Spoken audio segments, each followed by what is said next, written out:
Bismillahirrahmanirrahim. Saudaraku seiman, kita coba akan lengkapkan bahasan ini dengan kisah-kisah bagaimana orang salafus saleh dulu yang pernah berbuat dosa lalu mereka bertaubat, ya. Kisah tentu yang sangat luar biasa, di antaranya adalah kisah taubatnya Tha'labah radhiyallahu anhu. Sahabat Nabi yang mulia ini adalah anak muda yang masih muda dan keimanan sudah tertanam dalam hatinya.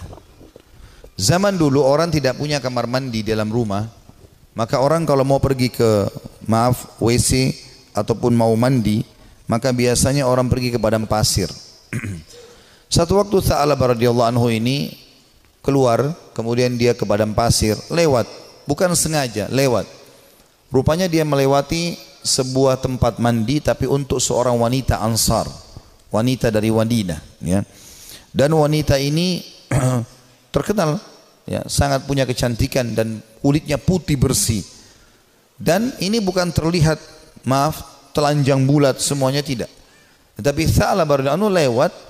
Zaman dulu tempat mandinya laki-laki sama perempuan untuk membedakannya, kalau laki-laki itu dibuat pelapa kurmanya sampai ke daerah kepala sehingga bagian kepala terlihat dan orang tahu di dalam itu adalah orang. Ini di padang pasir, dibuat kayak WC-WC umum gitu, ya, tapi masing-masing punya. Kalau perempuan tertutup semuanya, tetapi karena terbuat dindingnya dari pelapa kurma, ya, mirip dengan pelapa-pelapa kelapa kita sekarang, ya, ada serat-serat, ada lubang celah di antaranya, maka dia sempat lihat sepintas perempuan tersebut dan itu mengganggu hati dia. Begitu melihat langsung terganggu hatinya, padahal dia tidak niat untuk sengaja mengintip orang mandi. Maka dia merasa tulang-tulangnya gemetar, kesemutan, otot-ototnya merasa kesakitan dan lemas. Lalu kemudian dia segera naik ke atas sebuah bukit yang sangat tinggi di Madinah. 40 hari dia nggak pernah turun. 40 hari di atas gunung tersebut bertaubat kepada Allah Subhanahu wa taala. Salat di sana, dia makan minum di sana, pokoknya tidak mau pulang ke rumahnya. Nabi SAW memiliki tradisi, seringkali beliau kalau habis sholat melihat sahabat-sahabatnya.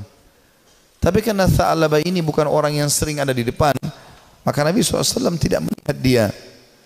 Jibril alaihissalam datang setelah 40 hari dari masa perbuatan Tha'labah ini radhiyallahu anhu, mengatakan, "Hai Muhammad, Allah memerintahkan kau untuk memanggil Tha'labah yang sedang berada di atas gunung karena dia merasa bersalah dengan dosanya." Maka Nabi SAW mengutus beberapa sahabat mencari Tha'labah, ditemuilah, lalu dibawa.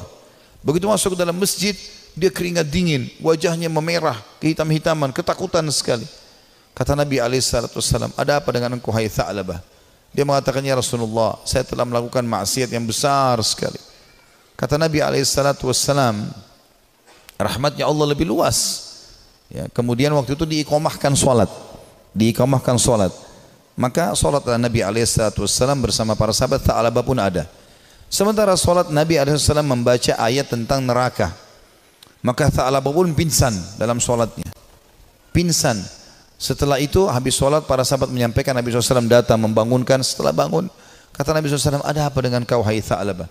"Ya Rasulullah, saya melakukan dosa yang sangat besar bagi saya. Selama 40 hari saya merasa terus dihantui dengan ketakutan atau diselimuti dengan ketakutan ini. Merasa luar biasa, ya. Masalah saya melihat wanita tidak sengaja yang lagi mandi." Maka dia pun berkata, Nabi SAW mengatakan, "Rahmat Allah luas, mohon ampunlah." Dia mengatakan, "Ya Rasulullah, tapi hati saya masih betul-betul terganggu dengan ini." Ya. Maka Nabi SAW setelah mengatakan rahmat Allah luas, pulanglah semua sahabat ke rumah sampai beritakan Nabi SAW kalau Tha'labah sakit di rumahnya.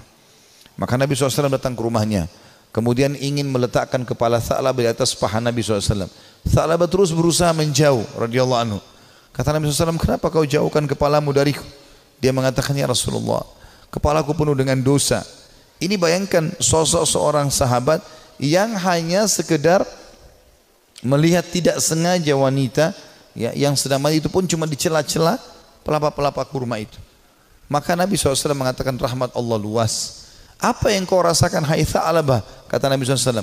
Kata Tha'labah, "Ya Rasulullah, semenjak saya lakukan perbuatan tersebut, hatiku rasanya seperti sedang direngut ya, seperti ditekan dengan sesuatu. Tulang-tulangku dan otot-ototku seperti kesemutan semuanya. Aku merasa ketakutan yang luar biasa. Apa harapanmu, kata Nabi SAW? Dia bilang, harapanku agar Allah memaafkan semua dosa-dosaku. Ya, bukan cuma itu saja, aku memaafkan, mohon supaya Allah maafkan semua kesalahanku.